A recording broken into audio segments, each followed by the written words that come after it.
Hello, I'm Geoff Pilkington. I'm a retired professor of neuro-oncology, professor of cellular and molecular neuro-oncology emeritus. I have about 50 years plus experience in this discipline. And I have with me today Professor Lorna Harries, professor of molecular genetics at the University of Exeter. Her interests are regulation of gene expression and how this impacts human diseases such as type 2 diabetes and other age-related disorders. Currently, she's working on a COVID-19 related project where she's developing an antigen test to determine the amount of active virus and the viral load within patients. This is being funded by animal-free research. So, Lorna, if we can start a few questions on this. Can you tell us a little bit more about this project?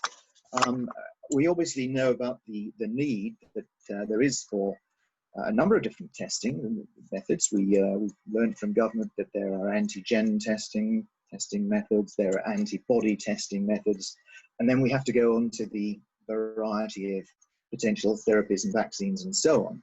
But this is sort of starting from day one, and the government had big problems at the beginning of this pandemic with the availability of a decent individual antigen test.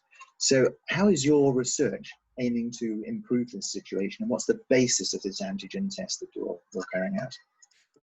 Okay, well, I mean, I think you could equally say that the government are still having problems with getting the antigen tests up and running. So the difference between what we're doing and what's conventionally available is our test looks for something called subgenomic RNAs. So these are a rearrangement of the RNA that only happens when the virus is actively replicating. So the existing test looks for any viral genome. So it's a genomic test rather than and the virus is obviously RNA, but it's a genomic test, and it will look at total virus as well as active virus. And the problem that we have is when someone's encountered the virus and the immune system has dealt with it, the first thing that happens is it's fragmented, and the current test will detect those fragments very efficiently and very well. So you have situations where people are still testing positive up to 8 weeks later. And obviously people now, because of what's going on in care homes, in healthcare workers on the front line, people are erring on the side of caution and not returning people to those places until they're testing negative. So there's a lot of people who are still coming with a positive test who probably are not infectious. So to our mind, the best test is actually something that's going to tell you whether or not you've got virus that people need to worry about, rather than just the presence of virus. So we still don't know whether this virus is just archaically present or whether it's active virus. And we don't know about the viral load. We assume that very few of these virus particles are required to set up an infection and to cause symptoms, or maybe to remain asymptomatic. So the viral load actually turns out to be quite important, doesn't it, in these issues? So is this something that will advise government, advise policy to change that situation so we can monitor these patients more advisedly? Yeah, I certainly think so. So I think there are lots of questions actually about this virus that we still don't know the answers to. You know, why there's such a differential between how different people respond to it, why the at-risk groups that have emerged, like the elderly, like folks with metabolic disorders, why those folks respond badly. And to me, it's kind of logical that one of the things which is going to determine how you respond is how much virus you're dealing with. And you're right that some viruses, you only need a couple of fragments before you get symptoms. Others, you need a little bit more. We currently don't know why some people are asymptomatic. They reckon about 40 to 50% of people may actually not produce symptoms. And we don't know whether that is, something inherent, some anthropometric characteristic inherent to those people, or whether it is just purely down to viral load. So I think having an accurate measure of viral load is going to be increasingly important as we move forward in this epidemic, particularly as we go into the track and trace phase, as we are doing now. The current test, there are some real problems with it. So I see this morning there was a report that there's up to 30% of false results which are coming out from that, false negative results. I suspect there are also false positive results, because those tests are actually quite easy to contaminate. So unless you're looking for those, then that might also be an issue. So I think at the moment there is a real clinical need for a test that can not only determine active virus, but can quantify that virus with really good accuracy. Now, these antigen tests, these are all based on swab testing, are they not? Yes. And swab testing is notoriously inefficient in many ways. So, are there any thoughts about moving towards a blood test or something which may be more defining? Yeah, it's difficult, isn't it? So this assay was originally set up to look at the rates of infectivity in virus in various body sites. So, for example, the nasopharynx is actually pretty much where most of the active virus is, whereas the stuff that's gone through the gut is not as infectious, at least according to sgRNA measures. Whether or not you could actually pick this up in blood, whether or not it would be sensitive enough to, I would imagine it probably would. We haven't tried, that said, but certainly we've had interest in looking at things like environmental monitoring, things like wastewater monitoring, because that's actually a really good predictor of what's going on in the community, and also things like bioaerosols. This is particularly pertinent, I think, at the moment, given the debate that's going on about the 2-metre rule and whether we should be relaxing that to a 1-metre rule, which obviously would be really good for the recreation industries. But I don't think at the moment the evidence is really there to be able to make that call. And hopefully, if we are able to develop our tests for those arenas, then we should at least be able to provide some of that evidence. So on the one hand, we're looking at the problems that business is encountering, the problems individuals who are sportsmen perhaps, or people who just want to get out and see their friends and relatives. There is an issue there, and there's really rather not what to say poor science, but there is inadequate science to really inform us to the precise nature of that physical divide between the virus and the transmission. So it's really important, I think, that we have better assays to establish what's going on in this patient population. Sure.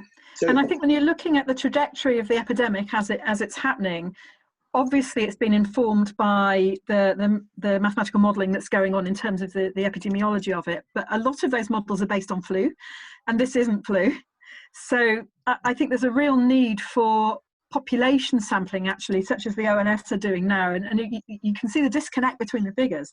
So the figures that are coming out from the modelling and from the government measuring are giving you one level, but actually the levels of transmission in the community are probably an awful lot higher than that. So the availability of a quick and easy test that you can do on large numbers of people, I think, is going to be increasingly important to inform future policy going forward. And bearing in mind that many of these people who have acquired the virus in one way or another, some of them are very high proportions and appear to be asymptomatic. Yeah. Will that not require continual ongoing testing of the same individual patient? Yes, and that's actually something that we are going to be doing. So we're working very closely with colleagues at the Royal Devon and Exeter Hospital. And in the first instance, we have ethical approval to be looking at the positive samples that are being banked from patients, but also from staff who are now being serially tested. So we can actually follow the evolution of infectivity of that virus in real time almost, which I think is really going to help.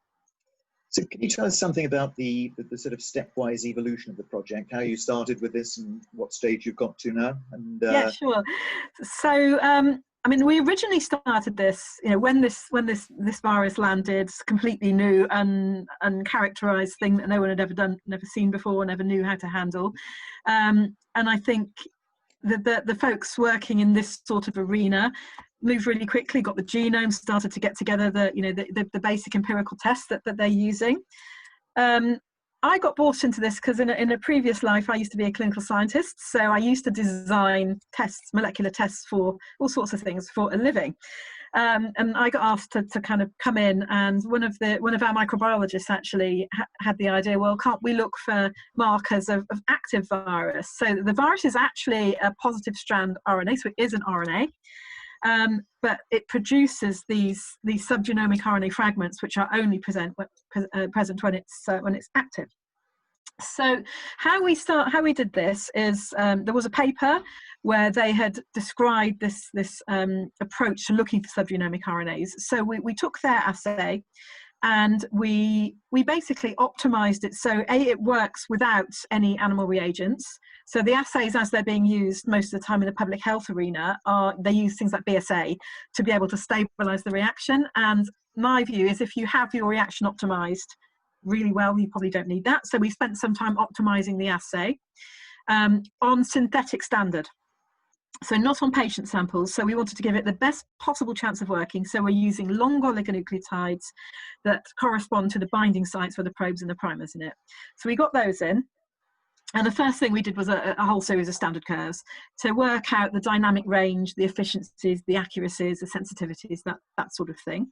And it works pretty well. So on the synthetics, we can detect down to 10 copies. So this is an absolute quantification. So with all of our test samples, we are running a standard curve alongside each run. So we can see 10 copies. Wouldn't necessarily rely on that for quantification, because it really is right on the lower end of what's achievable. But we can accurately measure down as far as 100. And it's accurate and quantitative right up the linear range as far as 10 to the 10. So it's really nice. It's a really linear relationship. From then we went and we wanted to look at what the behavior of the test in more complex mixture. So these tests obviously work really well when you're only facing it with what it's detecting. So we have synthetic oligos to the E gene, which is one of the open reading frames in the virus, and also the subgenomic, and we were mixing them in varying proportions from 1% and 99%, all the way up to the other extreme. And we looked at linearity, we looked at accuracy, and it behaves really well actually across the whole range. The next thing we did was some known unknowns. So we made some mixtures. One of the lab made some mixtures that were then quantified blind by someone else, so that we could see, we know it's 50%. Does our assay tell us that it's 50%? And it does. So it looks like it's pretty accurate. And then the next phase was to move on to actual patient samples. And at the moment, the conventional assay uses about 6 microliters of elutant from the RNA extraction, which is a lot, which is one reason why they, by and large, are doing a plus-minus test. They're not quantifying, they're just looking, can you see it or not? Obviously, for quantification, you need replicates. So we're doing a minimum of 3. But if you're using 6 microliters of input at a time, that's an awful lot of samples. So, and we're using, because we want to be able to piggyback it as a second line test in the NHS, we obviously will be using the same materials. So we reduced the input down to 2 microliters, and that works really nicely. And we're now at a stage where we're about to start testing an expanded collection of samples, so that we can start the actual research portion, which is to look at the relationships between viral load and outcome. But alongside that, we're going to be giving it over to our local NHS, and we're working very closely with them, so that it can actually be rolled into the diagnostic pipeline there, and hopefully from there further out. So coronavirus per se has been around for quite a long time now. There are many different variants of coronavirus. Yeah. Was that helpful in terms of had some of these experiments being carried out previously using similar technologies, or was this? Yeah, not so much for coronavirus actually, because most of the coronaviruses that are in circulation cause the common cold. And although I think if you could work out a cure or a test for that, you'd probably be incredibly rich. Oh. But because the common cold is quite a minor illness, most people just shake it off. There's never a need for testing, and you certainly don't need contact tracing or anything like that. But we have worked up similar tests for things like hepatitis C I've done in the past. So the actual pipeline of test development is quite conventional, and something which I had previous experience of. So it was quite an easy thing to do. Going forward, it's going to be more difficult, because we're taking sort of a wild leap out into the unknown, and we're going to be working with some of our mathematicians to produce some predictive molecular models. Now, that really isn't my area of expertise. That's where they come in. But what we can do is take the information on the viral load and combine that with other information we have on the patient. So we don't know why some people react badly to this, but it's going to be multifactorial, because it always is. But there will be There will be influences from the host genetics. There will also be influences from the genetics of the virus. So there is another group within the university that are doing some sequencing, so we can see how that plans in. But things like the host genetics, ethnic background, that seems to be a big player, and age. So we still don't really know why age is such a big risk factor for this. Although I have my own ideas on that, but again, there are so many unanswered questions, and we're right at the beginning of this. And one of the things that we are going to need is a robust test for this. The other thing that I want to do with this is, obviously Exeter is a big centre for a trial called Recovery. And this is trialling a lot of the treatment options that are emerging. And obviously one of the things you need with a trial is a really good outcome measure. So infectious virus, to me, would seem to be a good outcome measure for that. So we're in talks with that side of things as well, so that we can maybe roll it into that. So the age criterion is quite interesting. Yeah. And it's some of the figures are rather odd, really, because we horrifying COVID deaths. Yes. But then until quite recently, they hadn't considered the age-related deaths and how you I know, that and that really skews the figures. So 83% of mortality is in the over 70s. Yeah, but I mean, if you take that away, people die when they get older, generally. They do. So if you take if you subtract one population from another, and then of course the two there may be comorbidities and so on and so forth. I'm sure. I mean, that's got a lot to do with it. But even when there are no comorbidities, you're still seeing an excess mortality in the elderly. That's my point. Yep. I think it's to do with immunosenescence. So I think your immune system, as you age, becomes a lot less efficient. So you vaccinate a bunch of folks at 50, you get a much better response than you do in the same bunch of people at 80. So one of the things that I'm interested in actually going forward is whether or not some of the drugs that we are hoping to be developing as part of our Centre Therapeutics project would have any sort of utility in this sort of arena. So it's interesting when you look at other fields like cancer research, where the immune surveillance in cancer can push things one way or the other, depending on what the immune cells secrete. You can either fight against the cancer, or alternatively, it'll push the True. And I think we probably have something similar here. So it would appear that most of the deaths actually are not from the virus per se. A lot of them are from the reaction of the body to the virus. So it's the cytokine storms. Now, those sorts of things tend to be unregulated inflammation. So I think the problem is actually not so much in the inflammation per se, it is in the unresolved nature of that. It's in the switch from a Th1 inflammatory phenotype to a Th2 anti-inflammatory phenotype. I think that's probably where it comes in. And that, of course, is age-related. Okay, so we've talked a bit about the technology here and the asset itself.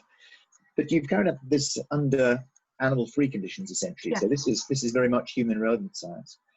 What's the likelihood of this being adopted in a broader context, do you think? Because if we're trying to move things for assessing diseases and for assessing the implications of disease, as with coronavirus here, as with COVID-19, but also for other preclinical testing systems, is this something which is going to really break the ice and push towards non-animal testing or non-animal technologies? So I certainly hope so. So as far as this particular test is concerned, we are looking longer term to get this rolled out as part of the wider NHS portfolio of COVID tests. And people who work in diagnostics laboratories, and I can say this because I have been one, are all for assays which are robust and contain the minimum of ingredients. You don't really want to be messing around with BSA and betaine and all sorts of things to get your assays working. So I think we've done the hard work in getting this thing optimized to a point that actually anyone could pick it up. And we are working on SOPs for our local our local centres to be able to use it. But I would hope going forward that it will be rolled out much more widely and adopted as part of the portfolio. So that's quite important, and I believe your labs are, if not totally, predominantly animal-free in terms of your research. Yeah, by and large. I mean, most of the stuff we do in my day job, if you like. So the COVID work has kind of been an interesting diversion that we've kind of gone down because of the circumstances. But back in the real world, my lab work on alternative splicing, and those patterns quite often are not conserved between man and anything else, actually. So, you know, when you're looking at how particular cell types or particular diseases respond in terms of the transcriptome, then really working on people is the best option. That way you're making sure that what you're doing is human relevant. And, you know, at the end of the day, we want our research to end up as treatments in the clinic. So we need to make sure that the things that we're following up in our cell systems are things that actually are happening in vivo.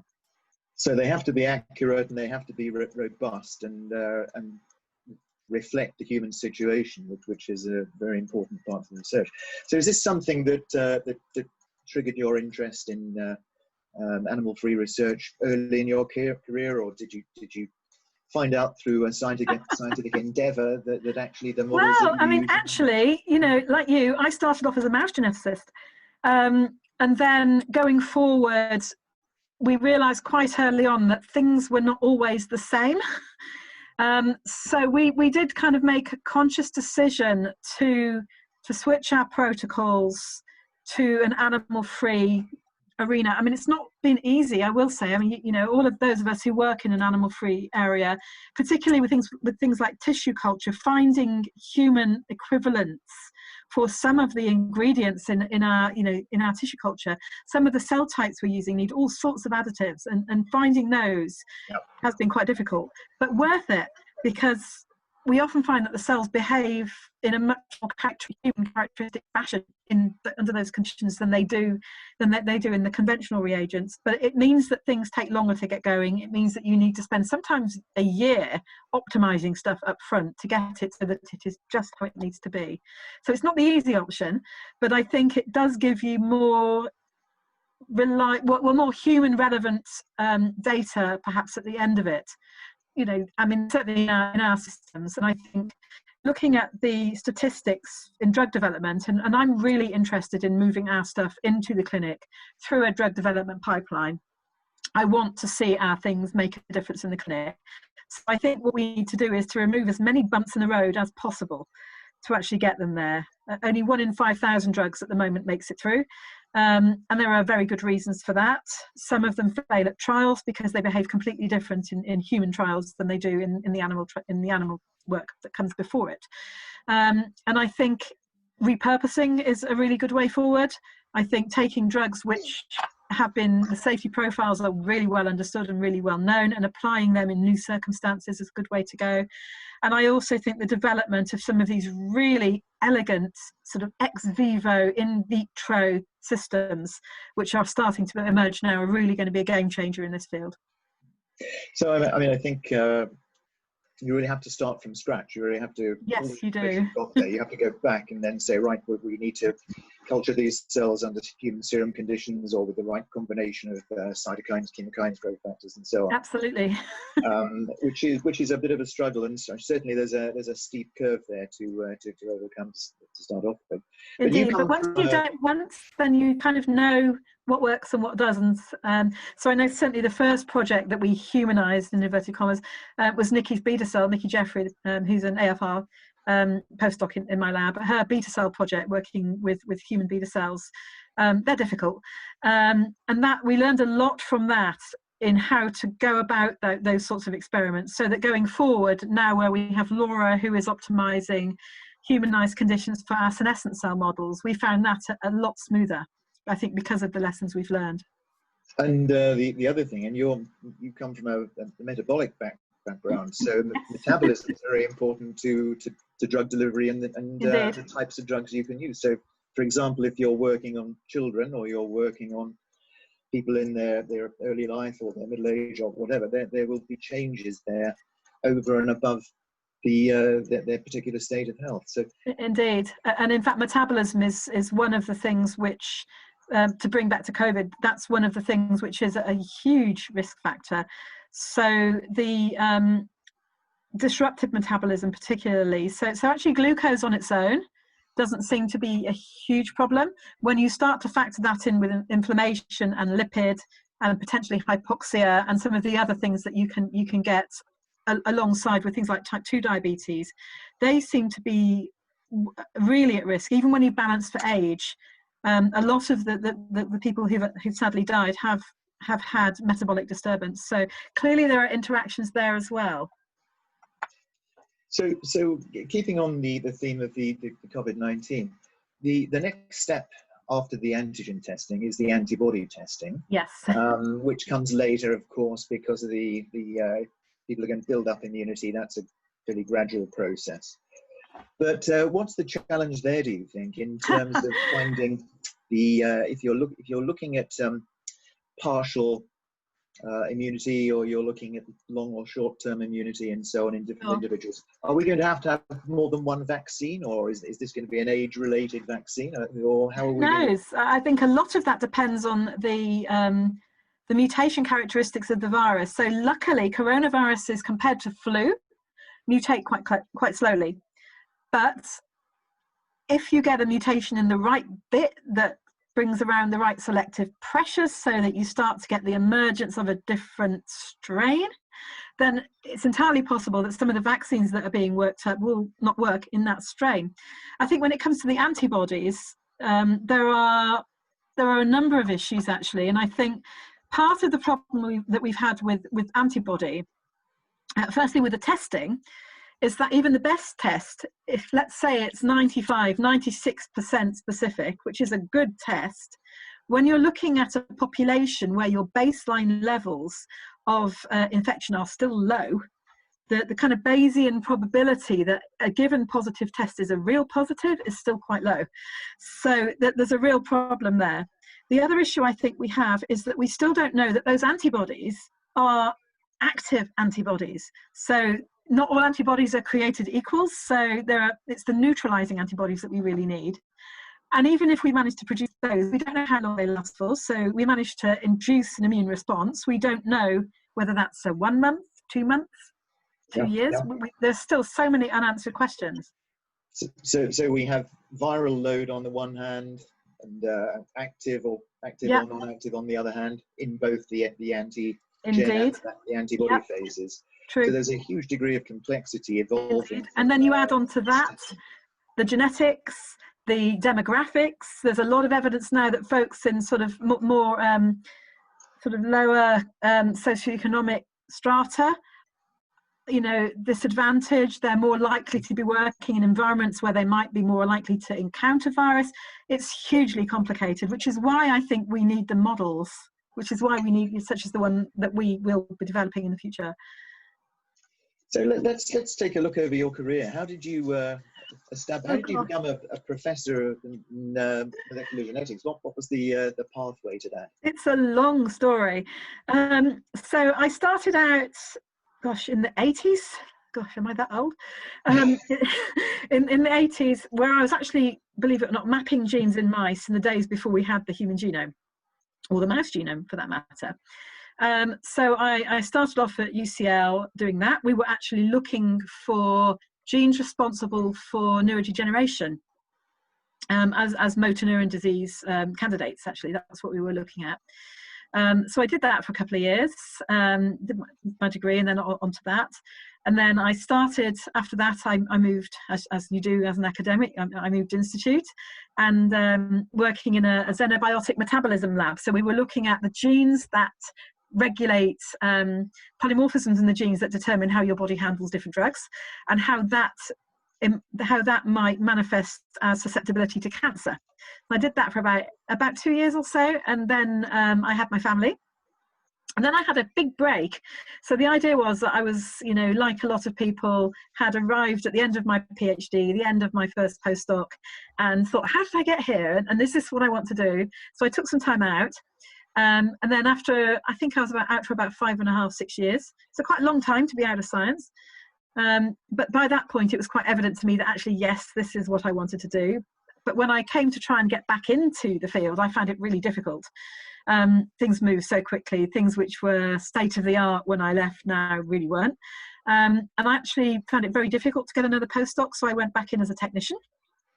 working on cell cycle genes in C. elegans, actually. And then from there, ended up in Exeter in 2001 in a group working on monogenic diabetes in people. And there I stayed. So, and moving from that, I had a lot of support from my PI and the group that I was working with, really encouraging. Started my own group in 2006, having evolved this interest in RNA biology. I don't quite know how that happened, but that was what I was interested in. So started my group in that arena. And because I said we're mechanism people, not disease per se, so that means that we can apply ourselves to whatever situation we're faced with. So in this situation, it was quite easy for us to pivot to look at COVID. It's an RNA virus, so it was quite easy. But a lot of the pathways that underpin diabetes, that underpin dementia, cardiovascular disease, a lot of these pathways are really, really quite similar, and they're influenced by a lot of the same factors. So that's really where we're kind of ending up on the sort of aging story, that we're looking at fundamental mechanisms of cellular aging and how we might now be able to influence them, to be able to bring about a new generation of treatments for the diseases of aging, where we're looking actually at treating the causes, not just the symptoms. So yeah, that's how I got where I am. It's a long track. I mean, there are some parallels in my career. I started a bit before you, of course. And, not that much before. I was doing a PhD viva yesterday online, and the candidate was using technologies that I was using when I was in my early 20s, back in the early 1970s. So it was really interesting to see how things haven't changed and have changed. So I'm just wondering, you and I have both evolved away from an environment which was largely animal-based. Yes. And because there was nothing else in the laboratories in the earlier days. And have you noticed that evolution? How do you see that movement? I mean, I'd gone completely over from an environment where there were all sorts of different animals being in the laboratories, but for all sorts of disease processes. And unlike you, I'm a very disease-focused person. So I work on one disease or one group of diseases, but use a multitude of different approaches to tackle the various problems. So, I mean, there are similarities and differences there. But how do you see that evolution of the animal-free coming in? So I've definitely seen the evolution. I mean, like you, when I started, if you were doing things in an animal-free way, you were kind of regarded as a bit strange. And why would you want to do that? And that's a waste of time. And I think that was the kind of general view actually early on. Now people are starting to realize, because of the issues we've discussed actually, that some of the results that we're getting are more easily translated, I think, than perhaps some of the other findings. And certainly now, looking at the criteria for some of the other funders, for some of the research councils, there's certainly a lot more awareness of, should you really be doing this using animals? Should you really be doing this using that many animals? Is this the right context? There are a lot more questions being asked now, I think, than were. And I think it is definitely moving to a situation where, I'm hopeful that with the evolution of the new approaches, and I think there are two roadblocks as I see it at the moment. I think number one roadblock is the availability of good human systems to fill that gap between the preclinical and the clinical. So there is a big opportunity for, there are people, AFR funded people that I know are working in that space now, and my goodness, we need it. And the research councils now are beginning to realise that we need to fill that gap in. That's one roadblock. And I think the other is the regulatory frameworks that we find ourselves operating within. So obviously, it goes without saying, we need to make sure that our drugs are safe and work. But I think we need to be a little bit more intelligent about how we define that. I think there's a big opportunity for repurposing where we know the safety profiles of these drugs really well already. And I think, there is a case, as there has been in the current epidemic actually, where one of the vaccines has been fast-tracked straight through to human trials, that there are circumstances where that is appropriate. So there is this, the regulatory bodies are there, and there is an obstacle there to making progress. There really is. I was at a conference in the latter part of last year, which was looking at policy in terms of making fast tracks into animal-free research and so on, and animal-free modelling and so on and so forth. And one of the questions that we sat around tables and people were discussing, as you do with these white sheets and so on, with people with felt tip pens. And the question, you know those sort of things. The question came up, you know, when is a non-animal model ready for fit for purpose? When is it ready? When is it good enough? Yeah. Were the actual words used? And I got really very annoyed about this, because I don't think as a scientist, nothing is ever good enough. No, and I think the point there is, when is it better than the animal alternative? That's a better question. That's a much better question. And so there are animal models, what they call animal models, and there are degrees of whether they are finding out what the investigators want to find. So some are less good than others in terms of what they're trying to achieve.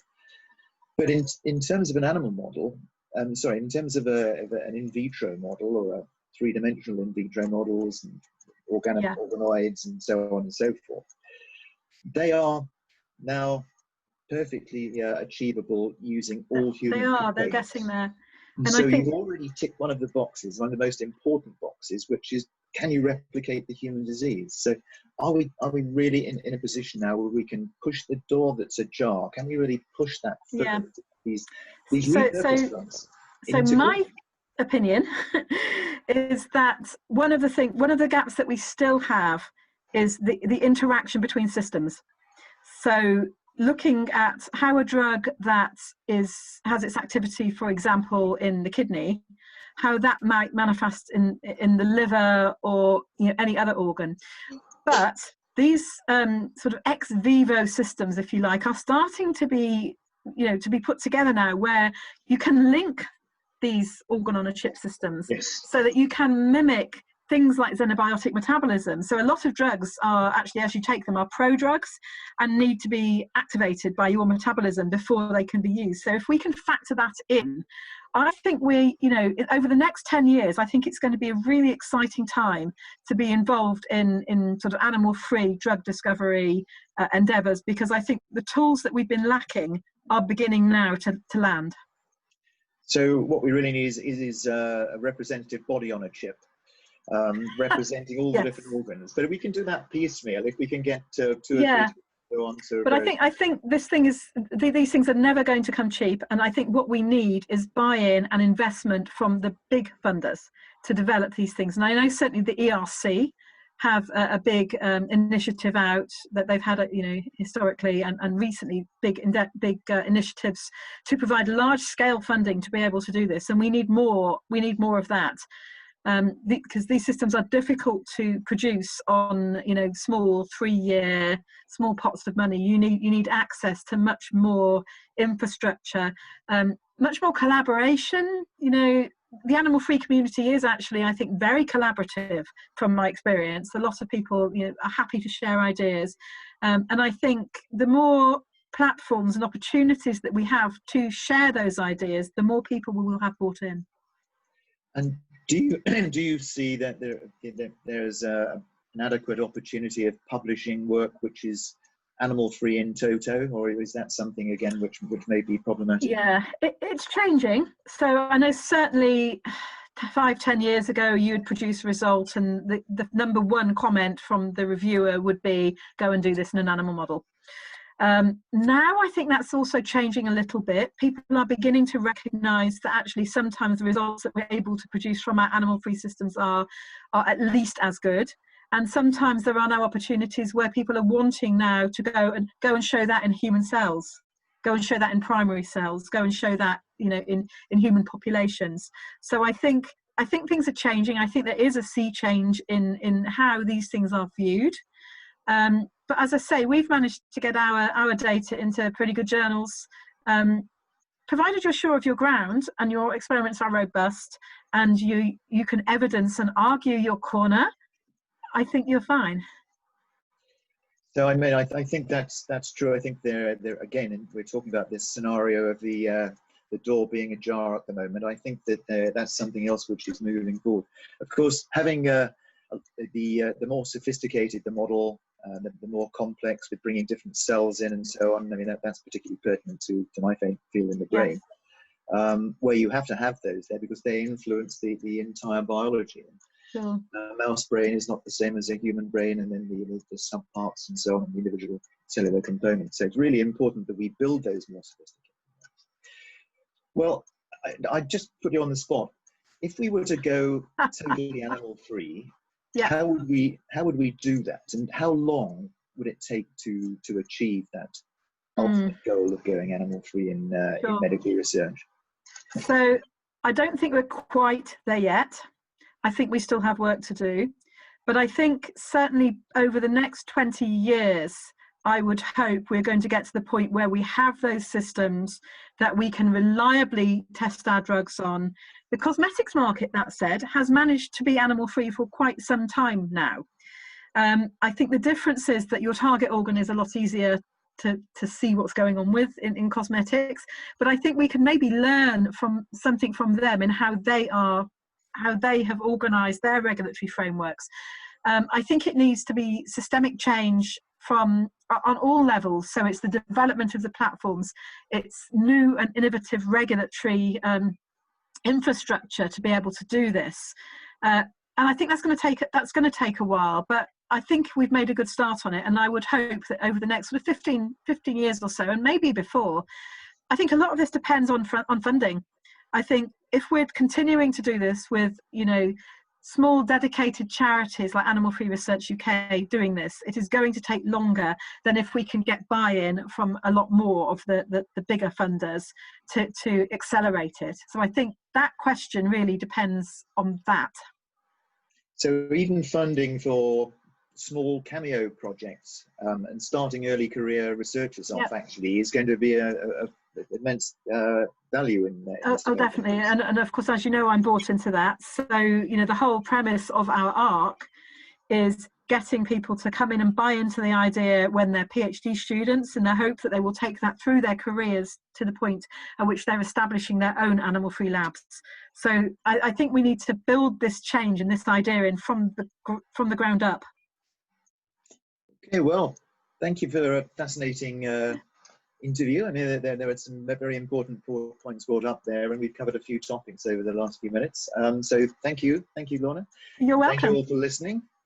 And if you'd like more information on this topic, visit animalfreeresearchuk.org.